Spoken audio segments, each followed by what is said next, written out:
Support for your public radio station comes from our members and from the Highlands at Pittsford, an independent and assisted living community affiliated with the University of Rochester, offering cottage and apartment homes, daily life enrichment activities, and care assistance as needed.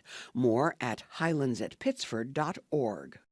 From Labella Associates, dedicated to the pursuit of partnership for more than 40 years, offering services in the development of buildings, infrastructure, environmental, and energy projects. Labella, powered by partnership. labellapc.com.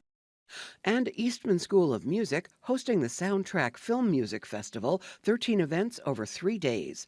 Performances include Film Scores Live, The Red Violin in Concert, and more, October 16th through 18th. Schedule online at soundtrax.org. From WXXI News, this is Connections. I'm Evan Dawson.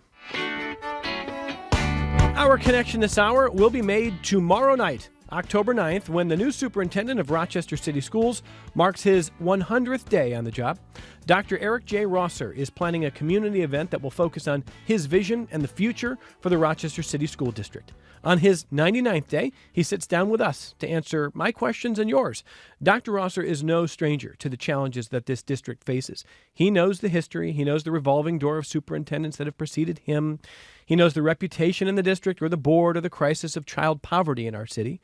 This is our first opportunity to talk with Dr. Rosser, and just about everyone I have spoken with who has met him has said the new superintendent is optimistic and realistic. He's determined, but he is not without a plan and a vision. The Connections audience has heard me say this before. I'm a resident of the city of Rochester. I want the district to succeed. As a journalist, I have a task and a series of questions. As a parent and a resident, I've hoped that maybe someone will stay for a while. And maybe it's my guest this hour, Superintendent Dr. Eric J. Rosser of the Rochester City School District. Lovely to have you. Thank you for making time for the program today. It's a pleasure to be here this evening. And now, let me start with this. You've got a big event tomorrow night. It's at 6 p.m. at East High School. Yep. The public is invited tomorrow. Yes, they are. And what are they going to be hearing from you? So we would most certainly appreciate our community coming out to hear about my findings for the first 100 days that I've been here, as well as the future of Rochester and us developing a shared vision to be able to address the evolving and the varying needs of our children here in the city of Rochester. I want to just start by getting to know you and let our listeners get to know you a little bit. So it starts with a question that every superintendent kind of gets now, which is, why did you take this job? Why did you want this job? Good question. I have always looked for opportunities to be able to lead organizations, particularly organizations that are struggling to meet the needs of children. And when the opportunity was presented to me that Rochester was looking for a new superintendent, I must admit that I did think a couple times as to whether or not I wanted to enter into the process of being potentially named the next superintendent. And after consultation, prayer, and conversation with my wife, I most certainly decided to move in this direction. And one of the things that led me to move in this direction were a few things. Understanding that the community of Rochester is very much eager and well-positioned to address the needs of our children, that attracted me, because not every community that you find yourself in, there are multiple entities within that community that are interested and invested interest in meeting the needs of our children. So for me, having that as a part of the ingredients here in Rochester really provided me with an understanding that I have a community of individuals who are very much interested in the success of Rochester City School District students. Does it help that the mayor has been on the board? Most certainly. Yeah? Most certainly. So as I was doing my research prior to making application for the position, I saw that there's a number of community-based organizations who have been really working hard, not necessarily in an aligned approach, but really working hard to meet the needs of our children. That the mayor of Rochester, was a former board member and vested member of our community in seeking our children's interests to be elevated, and also understanding that there are a number of individuals outside of our school community that are very much interested in supporting Rochester City School District students. So when you're doing this research and trying to understand, is this the right fit? is there a chance for success? Are the elements there to succeed? You also see that a lot of your predecessors didn't stay. Right. And I don't know if I've ever talked to a superintendent. I've been hosting the show since 2014. We've had a lot of superintendents in the last 11 years, 12 years almost. And they all say, I'm here to stay. And everybody wants them to be here to stay. And they haven't stayed. Did that worry you? Did that make you go, wait a second, something's wrong here? Well, Rochester, as widely known, I used to live in Buffalo, New York. In fact, I spent 21 years of my life in Buffalo, New York. And I'm very familiar with many of the superintendents who have come through Rochester and some of the issues surrounding, why they left. For me, it was really an opportunity for me to make myself available, to be able to then engage in things that I know that have been proven success points for superintendents for quite some time in dealing with challenging situations. So for me, I wasn't necessarily concerned about what has taken place with former superintendents, but I look forward to the opportunities that I might be able to create in collaboration with our community here for our children. Did you call any previous superintendents? I'm curious. I did not. The media has done a really good job with covering the various issues that have existed, but I didn't reach out to any of the superintendents prior to applying. I just simply, as I mentioned, on prayer, faith, and an understanding as to what I can bring to the table, made application, and through God's will, I most certainly was selected to be the superintendent of Rochester. So now that you've had 100 days and you came in with an expectation that this is a job that with the right kind of partnerships and maybe changes in place, that the district could succeed, that you could succeed. 100 days in, what has surprised you the most? I would say what surprised me the most is how our community continues to rally around the interests of our children. Earlier this week, I had an opportunity to meet with community-based organizations, and we had conversations around our collective vision on what we would like to see for all Rochester City School District students, and how might we begin the process of having conversations on how we might align our approach to addressing their needs as well as their family needs. So for me, and looking at this as an opportunity, what has surprised me is regardless of how many superintendents have been in place, you still have a community that is rallying for the best interests of our children, that there is hope that's out there, and that hope is very strong, and that, people call me every day. I get emails every day where individuals who are either part of organizations or just vested community members who are wanting to be a part of the solution. And that encourages me and gives me the fuel and the firepower I need to continue to serve as the school district's chief ambassador for children. Now, you mentioned some of the years you spent in Buffalo. Yeah. Can you tell our audience a little bit more about where you grew up and then maybe some of your career path before Rochester? Oh, yeah, most certainly. So I'm originally from Cincinnati, Ohio. I was fortunate enough to be able to participate in the college-going process by way of my athletic ability. And for those who may not have seen me yet, I'm very tall. I'm 6'8". So I had the opportunity, unlike my parents and my grandparents, to participate in the collegiate process. I received a scholarship to the University of New York at Buffalo to play basketball. I took that opportunity, of course, to not only play basketball, but also to receive a high-quality education. Once I graduated from undergrad, I wanted to get into education, and the only way I can get into education was to be a teacher aide. So I was a teacher aide for about 3 months, and then I transitioned to a long-term substitute teacher.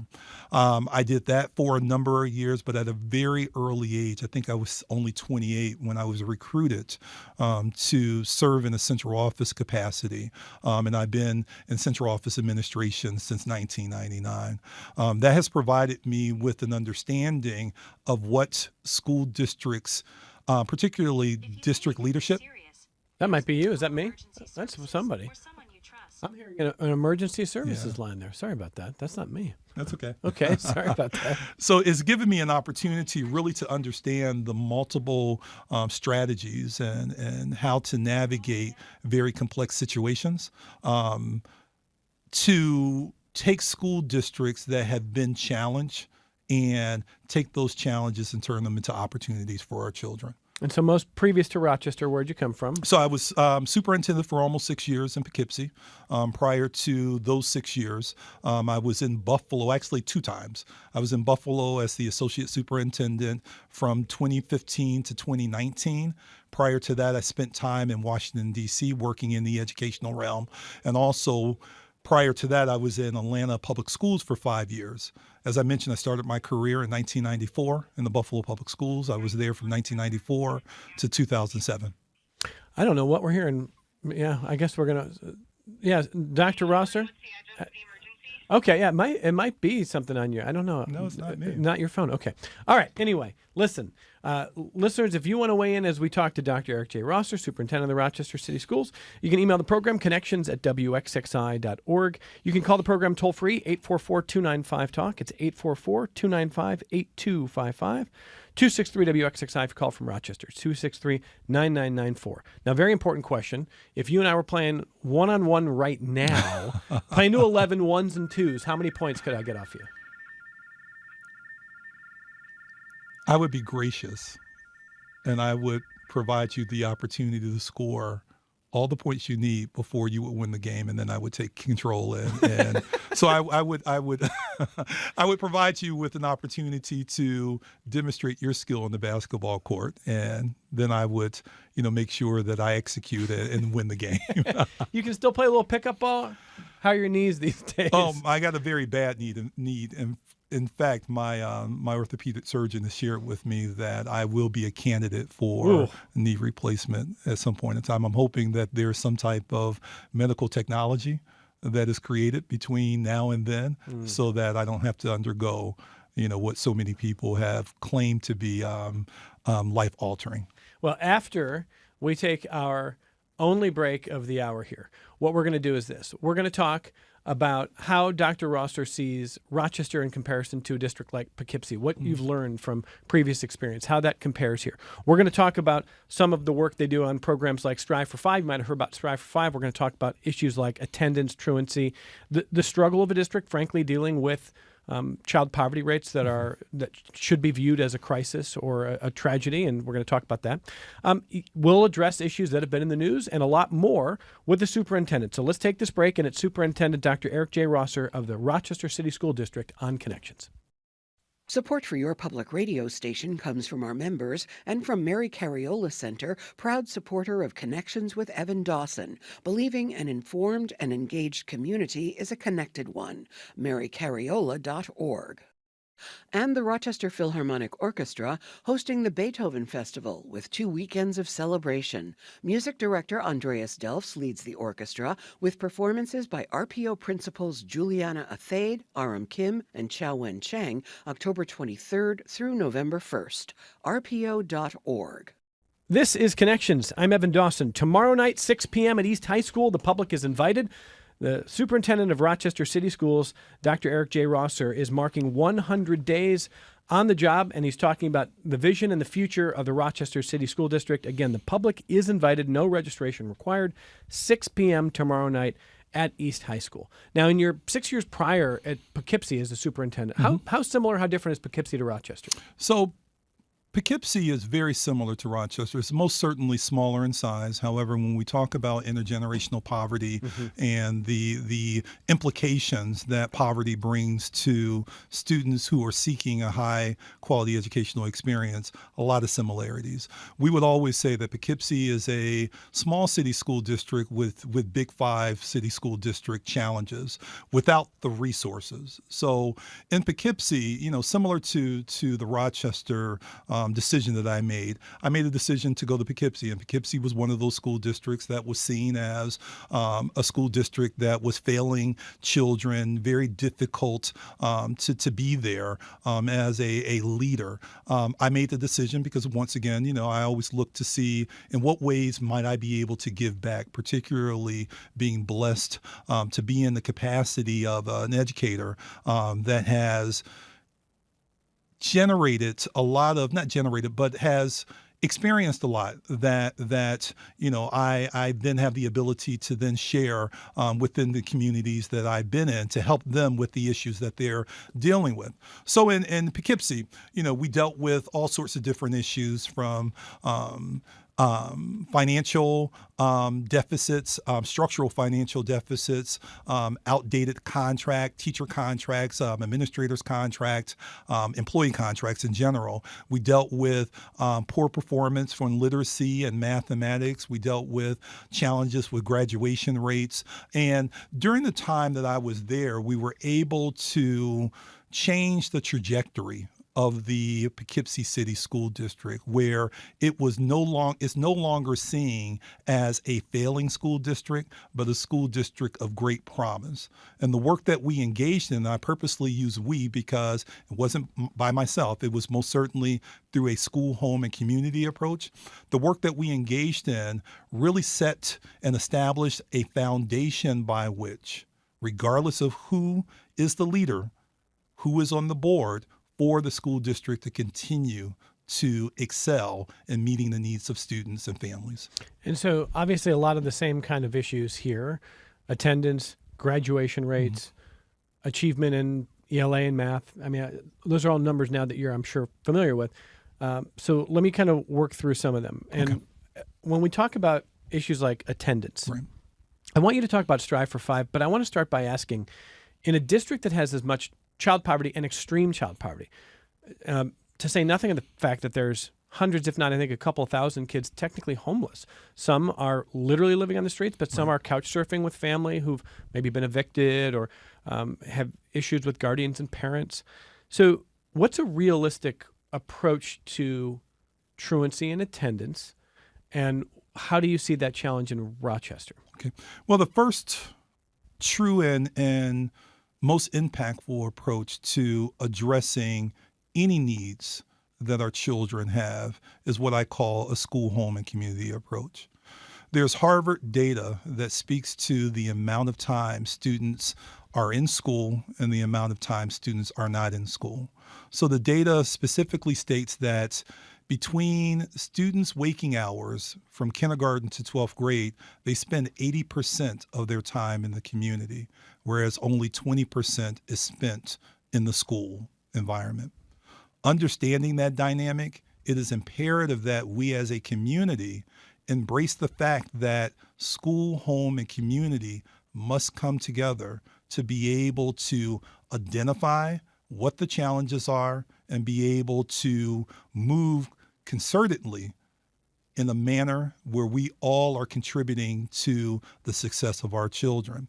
And it's very important, as I shared with the community-based organizations earlier this week, that the investments we make today as a community in our children will most certainly yield the outcomes we expect for the future, not only for the lives of those children who will be our future citizens and leaders, but also for our community as well. When it gets to getting them in the building, I certainly take the point that as much time as kids can spend in school, they're still in the community, in their homes a lot more, and you need partnerships. I understand that. We've seen previous superintendents literally go door to door at times, talk to families. I think everyone cares. I would never accuse any of your predecessors or anyone currently working in the district of not caring about this. What do you think maybe hasn't worked, and how does that start to change now? Well, I can't speak to what has been done in the past as much as I can speak to what will happen in the future. Okay. The work that we're engaged in right now is really engaging all community members that would be members of our school community, our teachers, our paraprofessionals, our administrators, our board commissioners, in the conversations that are focused on students, making sure that our conversations, the funding that we appropriate, and every decision that we make is a student-centered approach. that extends, of course, to those outside of our school community. So for community-based organizations, to parents, to vested community members who might be empty nesters, but who still have a vested interest in the success of children in the Rochester City School District. And it's about applying an approach that everyone can agree to, making sure that when it comes to us marching on behalf of children, that we're marching in sync with one another, and that we're leveraging our thought partnership, we're leveraging the resources that we might bring to the table as members of the community, focusing on how might we be able to, while we're in these positions of great influence, be able to impact in a much greater way the success of our children. You able to move the needle on this in Poughkeepsie? Oh, most certainly. Most certainly. We were able to do a number of great things. And, without me being there as superintendent, these great things are still happening. Through the work that I engaged in with our mayor, we created what we call the Poughkeepsie Children's Cabinet. The Poughkeepsie Children's Cabinet is a non-for-profit organization in which I served as co-chair along with the mayor on, leading the executive leadership committee.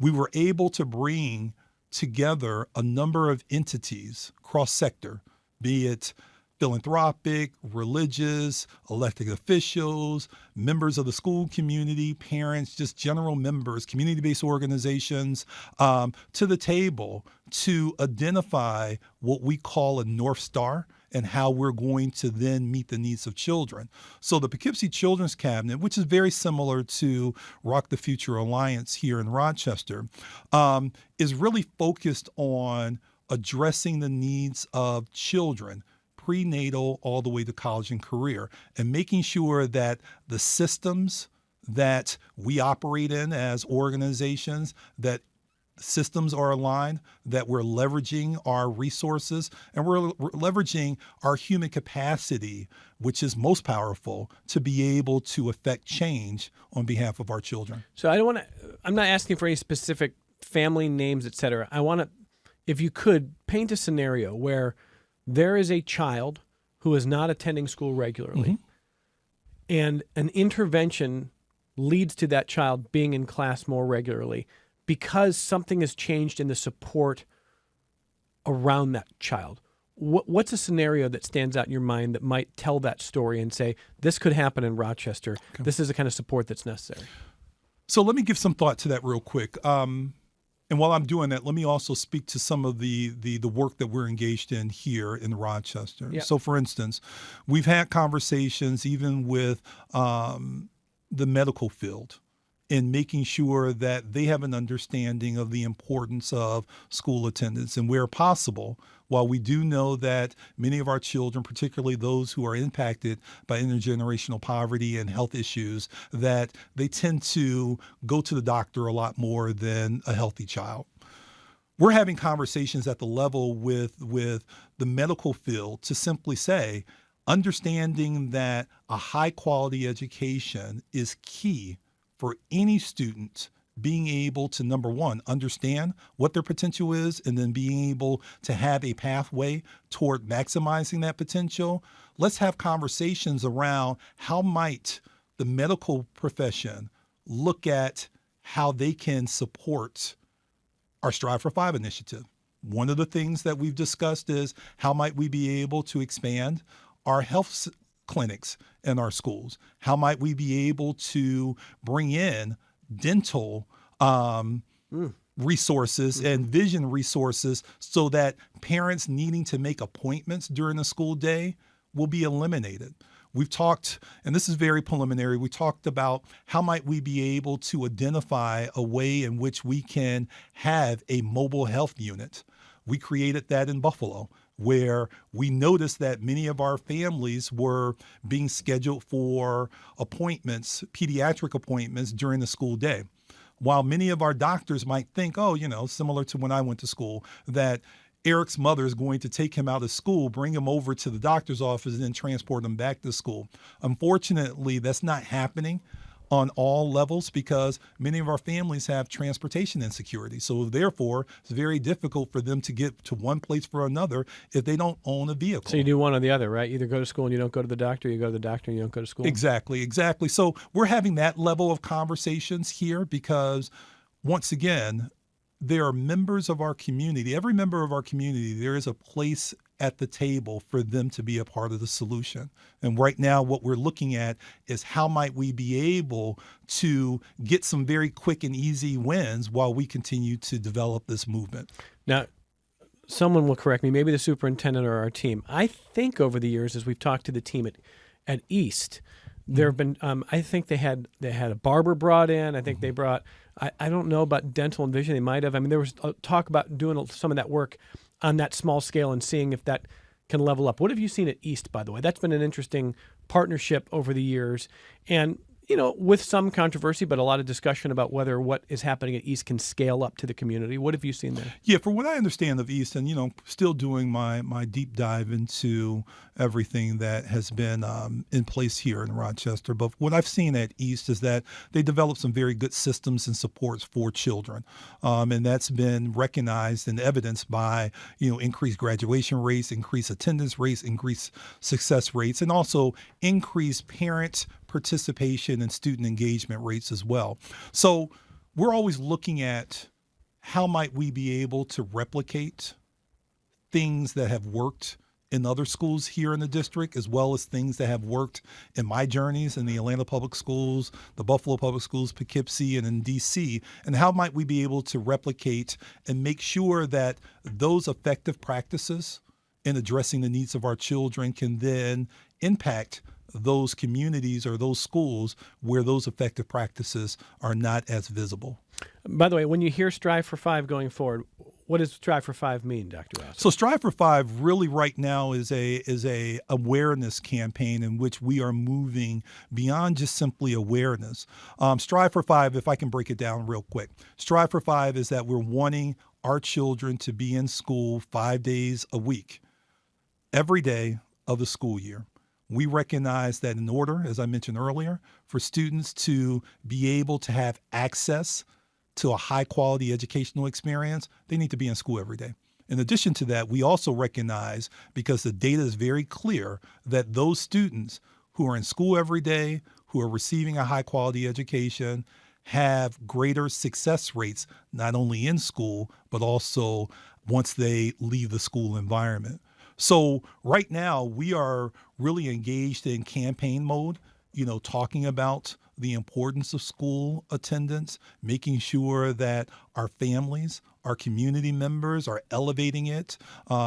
Many of our schools have taken this as a charge, and they're doing their own Strive for 5 initiatives in their schools to bring greater awareness. We have parents who have, you know, been video recorded along with their children speaking about the importance of attendance. And we're looking to then transition the campaign. The campaign will be year-long. It will be not only year-long, it will be in place until such time that we know the vast majority of our children are attending school.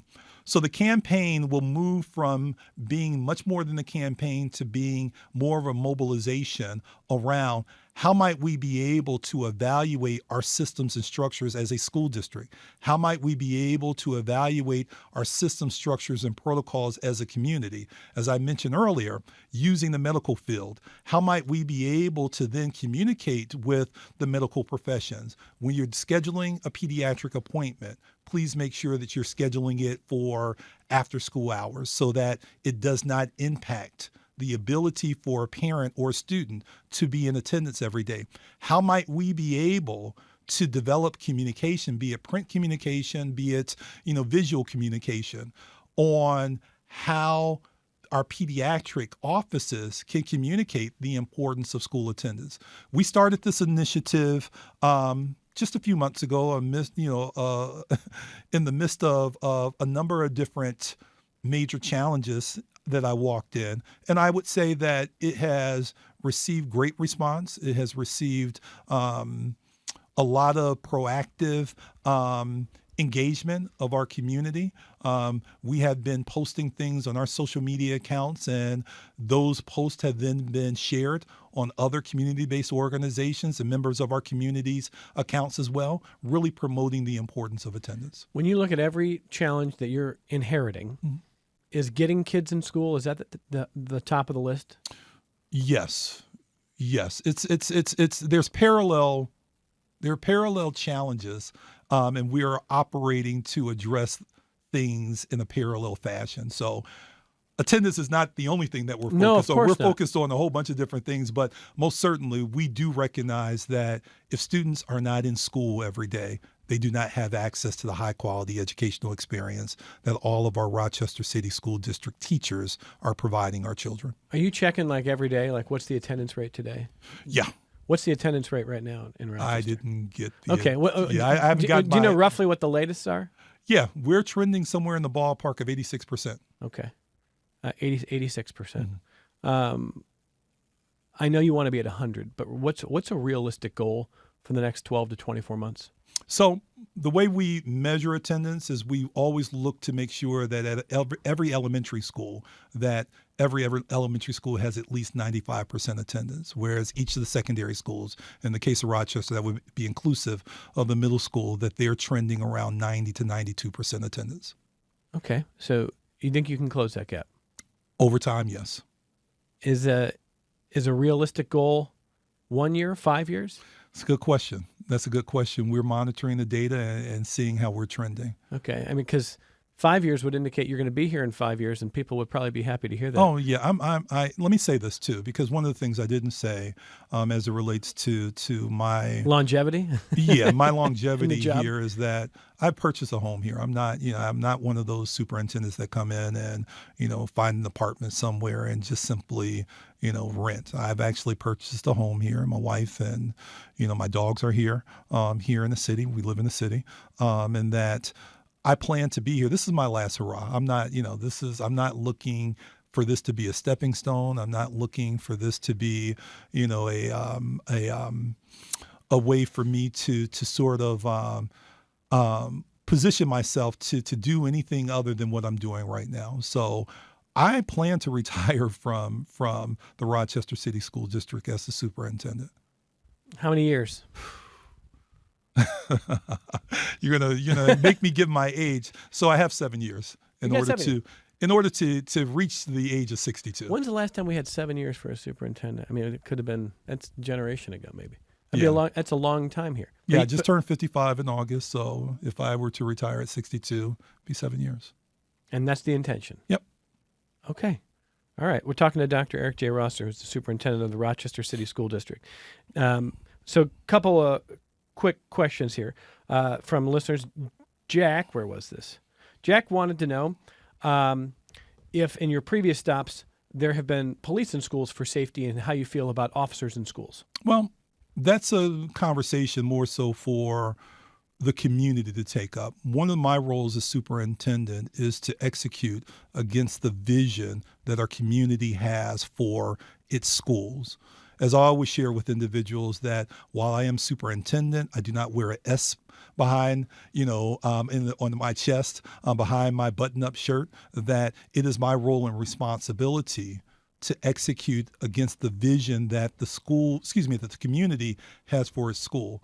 I am the chief executor, the CEO, that takes that vision and then executes. It is not, the Rochester City School District is not Eric Rosser's school district. It is a school district that belongs to the community. So it sounds to me, correct me if I'm wrong, like what you're telling Jack is a policy regarding whether it's officers in schools or any other safety measures doesn't just flow from what you would want. Correct. Okay. Correct. Is it reasonable to talk? I mean, how do you feel about current levels of school safety, and is it reasonable to talk about officers in schools? Well, I think that it is reasonable to talk about safety in schools, whether or not they be armed officers or they be what we have here in Rochester, security, safety personnel. I've been in school districts where there's been school safety resource officers. In fact, in Poughkeepsie, we had one at the high school. We had one at the middle school. In Buffalo, there was a very good partnership between the Buffalo Police Department and the school district, and we had armed officers in the schools. Some will say that, it doesn't bode well for our children, feeling as if they're not being policed. But I know that the intention of every community in developing the relationships with the police department is one, to make sure that our children are protected and our staff members are protected. Unfortunately, and we can see, and I knock on wood, we can see that through the most recent history of our country, that there's been too many acts of violence that have taken place on school property. And being responsive to that and making sure that we're protecting the interests of our children, our staff members, that some communities are, moving down the pathway of making sure that there are armed officers in schools. Let me get some more feedback here. Randall says, Evan, I appreciate a long-form interview with the superintendent. I've lived in Rochester for almost 40 years now. Wow. I've experienced all of the past superintendents, and I truly hope he stays more than 2 years, hopefully more than 5 years, to truly make a difference for our Rochester youth. We really need help in making our Rochester students more competitive, both locally and nationally, and I wish him all the luck in the world. That's from Randall. Thank you, Randall. So you said earlier one of the things that surprised you pleasantly is the way the community rallies around students. At the same time, we are a pretty segregated region. We're a pretty segregated school set of districts. And we're a pretty segregated country, of course, but it is segregated to the point where a lot of families still talk like, well, when you've got school-age children, are you moving out of Rochester? And we're not the only community where that conversation happens. Right. Does that conversation offend you as the superintendent? What would you say to families who are saying, well, the kids are going to be school age and maybe it's time to move to the suburbs? Well, it doesn't offend me because, as being a parent myself and, every parent who is listening to this call, we all recognize that we want the best for our children. As the superintendent of the Rochester City School District, it is my charge to then make sure that all of our schools are offering a high-quality educational experience for our children that is preparing them for life after their K through 12 experience. That's part of the work that we're going to be engaging in, and we're going to be discussing a lot more tomorrow during the event that takes place at 6 p.m. at East High School. But it's important that we recognize that parents have options, and the public schools might not be an option for them at this point in time, but it's my responsibility as superintendent to lead the charge to make sure that our programming is exceptional in every building that we have so that we can then meet the needs of all of our children in a manner that not only our children find success in school, but they find success beyond school. So one of the things that we're working on right now is developing what we call a college career and military readiness framework by which we're looking to implement starting next year, and making sure that there are multiple opportunities for our children at a very early age to be able to understand the college-going culture, understand what career options are going to be available to them in the near future and the distant future, and also for those who want to support and serve our country, what pathways are available for them as well. So what we're looking to do is to make sure that all of our children not only receive the standards-based high-level curriculum that the state obligates school districts to implement, but also how might they be able to use what they're learning in school as a pathway for them to then be able to gain access and opportunity beyond the school environment. David, watching on YouTube, says, I'd like to know if we see a major slide in performance following the end of the partnership between East and the U of R. Will RCSD and the school board seek to renew that partnership? Yeah, I can't speak to what the school district will do moving forward as it relates to the East EPO partnership. I will say that in my conversations with Sean Elms from the University of Rochester, where he is, now an employee, that the willingness and the desire for the U of R to continue to support the school district is there. And I thank the leadership of U of R for all that they've invested in the East PO, and looking forward to how we might continue to strengthen the partnership so that more students are impacted positively. As it relates to the question around performance, we've received preliminary data that speaks to the performance of our students, particularly in ELA and math. And what I can say, I can't release the data right now because it's still embargoed, but what I can say is that we do see in the preliminary data that there has been increases in student performance in ELA and math. Well, speaking of increase in academic performance, Dallas turns our attention to Mississippi, which I've seen these headlines. I've not dug into it. I'm really, really curious. But it looks like Mississippi, I think in ELA, and maybe producer Megan Mack can correct me on this, or I don't know if it's just ELA or if it's across the board. But they've gone from near the bottom of the country to rising really fast. Right. And I think they've made some changes with regards to how literacy is taught and things like that. But I'm speaking out of school. I don't really know the answer. Dallas wants to know, have you seen that, and what are some changes in the overall curriculum RCSD might look to replicate Mississippi's results? Yeah, and when he speaks about Mississippi, I'm curious to know whether or not he's referencing the entire state, because I'm not familiar with the entire state's data. But I will say that there is a school district, and if I'm not mistaken, Jackson Public Schools in Mississippi, they've seen some very great gains in literacy. And I've been in communication with that superintendent, as I mentioned, learning what they're doing, best practices that they're employing, to see whether or not we can replicate some of those best practices here in Rochester. Just reading. Got to be careful with what you find on Google, Dr. Rosser. I'm doing this on the fly here. But Mississippi has made dramatic literacy gains by implementing the Literacy-Based Promotion Act 12 years ago, which shifted instruction from balanced literacy to a science of reading approach. Are you a science of reading fan? I'm a science of reading fan, and we're implementing science of reading here in Rochester. Okay. Yeah. So something that Governor Hochul actually has endorsed maybe a year and a half ago, maybe 2 years ago. She endorsed the science of reading. And listeners may remember we've talked to the board president about this issue, among other board members as well. That's probably a whole other conversation that we'll have soon to talk about how that's going. Maybe talk to some parents and community stakeholders too. Couple emails, no surprise. People want to know about what's going on with the payroll. And the superintendent arrives in July, I think that's right when the new Oracle system goes in. Is that right? I arrived July 1st. The Oracle implementation started July 2nd. Okay. And so if you're not following this, listeners, it's a problem that's been a widespread issue with payroll issues for the city with this transition to a new Oracle payroll and human resources software. I'm not trying to laugh. I know it's serious. I absolutely know it's serious. I'm sort of laughing at the absurdity of a new superintendent coming in one day and then the next day the system comes in. And from the outsider's perspective, it looks like a mess that's not only been a mess here, Oracle's had issues elsewhere.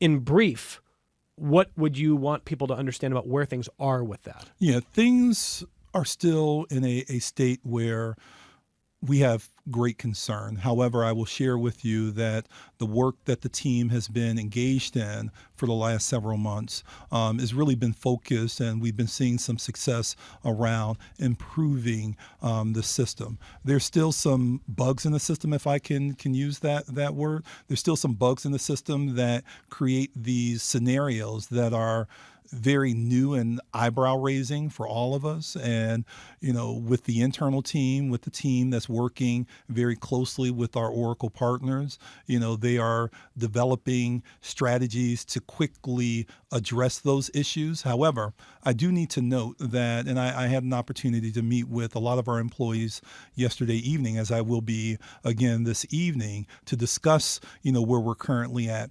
I do have to acknowledge that the issues that we have faced as an organization, that the implications of that on our employees has been tremendously severe, in my opinion. No employee should ever have to be concerned as to whether or not they're going to be paid their full salary. Absolutely. Or they're going to be paid on time. And that level of anxiety that has been created through this implementation is unacceptable. Is unacceptable. And as you mentioned, this is not, something that Eric Rosser brought to the table, as a signature initiative of my own. This is something that I inherited.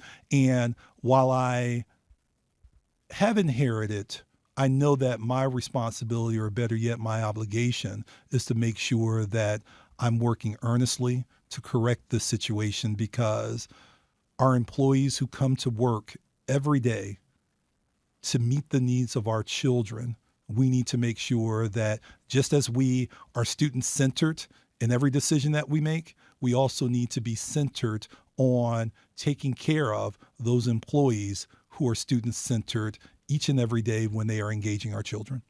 One of my colleagues, WXXI's Noelle Evans, this morning spoke to the president of the Rochester Teachers Association. She's going to have a report later today, I think, on this issue. But to be fair, I want to give you a chance to just hear a little small snippet of what the president of the RTA said about the latest situation with Oracle. Let's listen to that.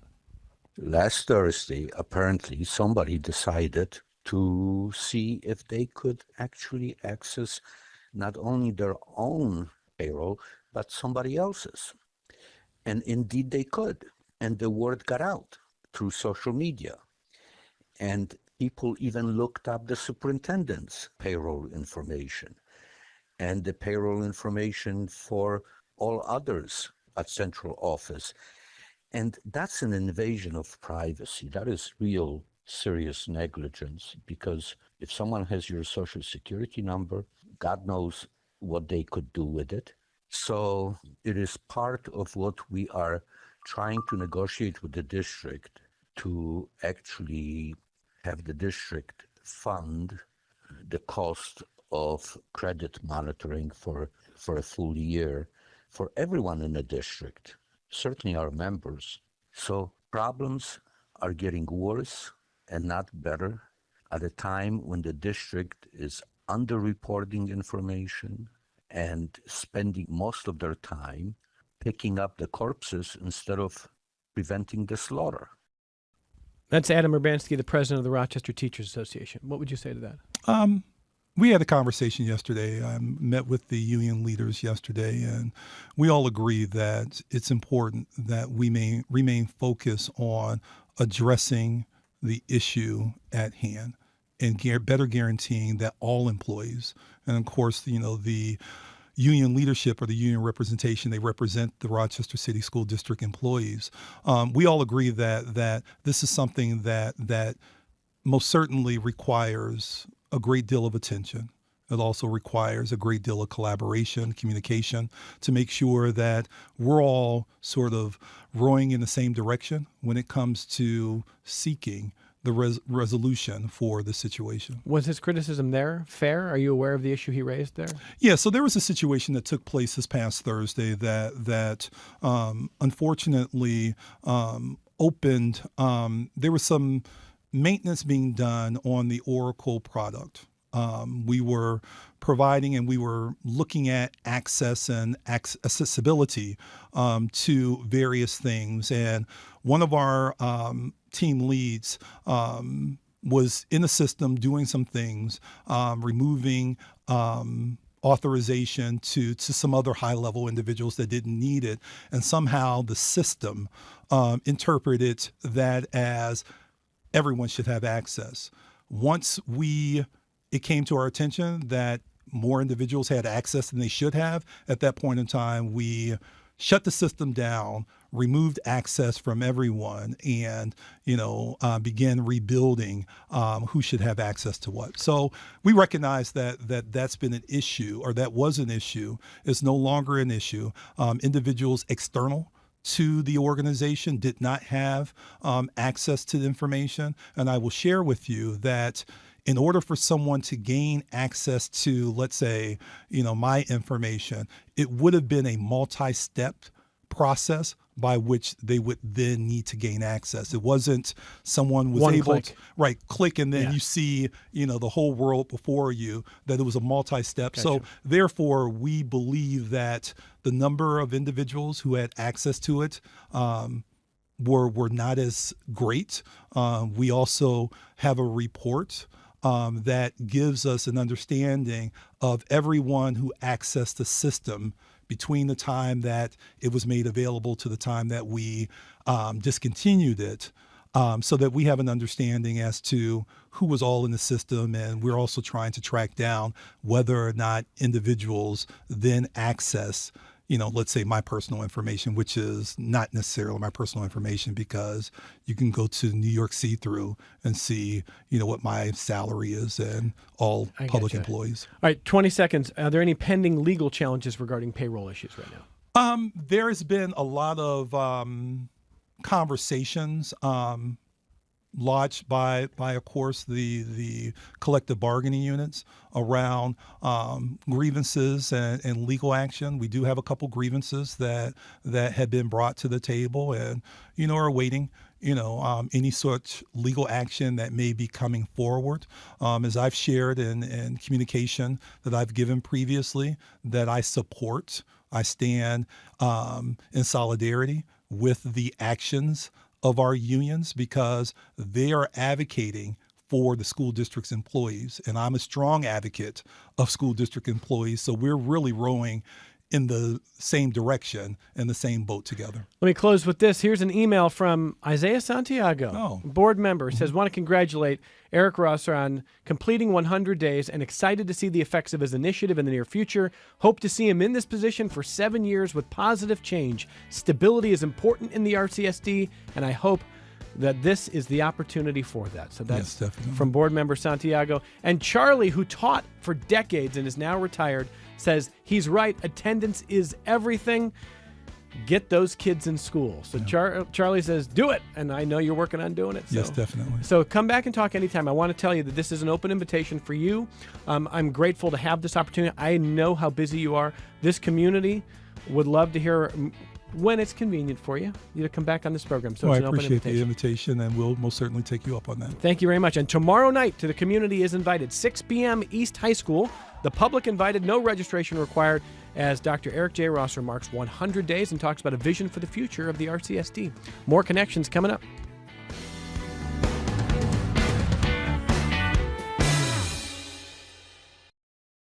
This program is a production of WXXI Public Radio.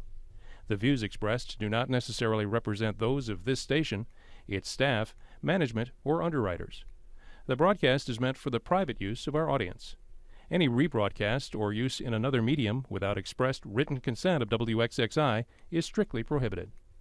Connections with Evan Dawson is available as a podcast. Just click on the Connections link at WXXInews.org.